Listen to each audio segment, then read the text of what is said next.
and to do so clearly to protect democratic expression and guarantee public safety and security. I must now confront an issue of widespread concern regarding the relationship between citizens and the security services in the context of immense threat and intense political dynamism. Numerous allegations have been made concerning disappearance of people during protests.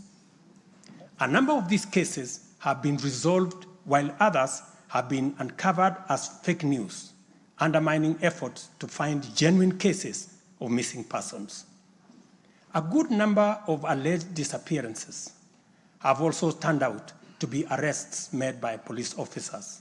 In such cases, the suspects have been duly arraigned in court. I must, however, make it very clear that there is no attempt to justify or excuse illegal arrests. Such would be a serious threat to the life and liberty of citizens. I condemn any excessive or extrajudicial action which puts the life and liberty of any person at risk, including disappearances and threats to life.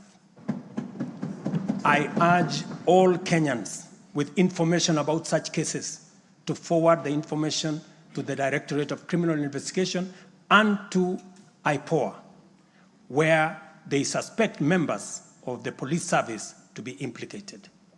I am aware, for example, that many of the cases that have been raised are being handled by the Independent Police Oversight Authority, an important step in accountability and justice. Many citizens, as well as various organizations representing and championing women's rights and welfare, have expressed concern about gender-based violence and the increasing cases of killings of female victims by male criminals motivated by primitive expressions of gender-based brutality and impunity. Left unaddressed, these incidents will cause the women of our nation to feel increasingly unsafe, even in their own homes. This is both tragic and unacceptable. It also complicates, in disturbing ways, the struggle by Kenyan women for inclusion, for equality, for dignity, social justice, their rights, their protection, a section of our society that has been marginalized for a long time.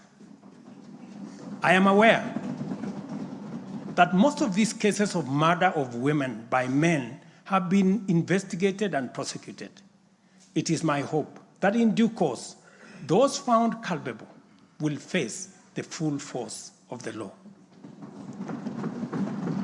Members, it is time for each of us, political leaders, public officers, religious leaders, traditional institutions, and family members, to do our part in raising boys into morally upright men who will never need to affirm their masculinity at the expense of women, but instead contribute to making our society just, safe, equal, and inclusive. I appreciate women leaders who have taken time to engage me and propose solutions to address this issue. I have held discussions with other leaders in government, and I have tasked the Deputy President to reach out and facilitate collaborative, broad-based, and multi-sectoral deliberations and recommend effective and radically transformative and affirmative action within the next 6 months. This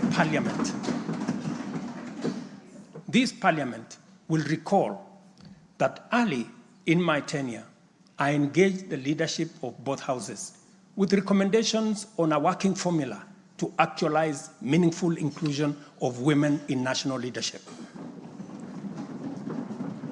We must seriously question the drivers and the motives of resistance and reluctance to take the next step in actualizing the 2/3 gender rule. We must call out those who continue to sabotage this right of women to contribute to the governance of our nation. Women are not second-class citizens. They deserve equal representation at all levels.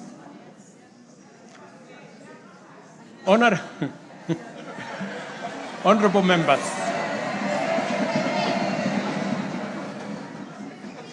without a doubt, honorable members, without a doubt, every shilling of our national revenue matters and must be used to deliver maximum value to Kenyans.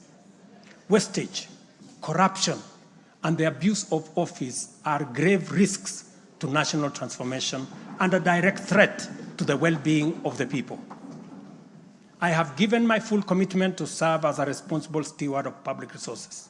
To begin with, I have championed the automation and digitization of government services and revenue collection to promote transparency, seal loopholes that lead to revenue losses, enhance accountability, and eliminate opportunities for corruption, therefore improving efficiency, transparency, and integrity.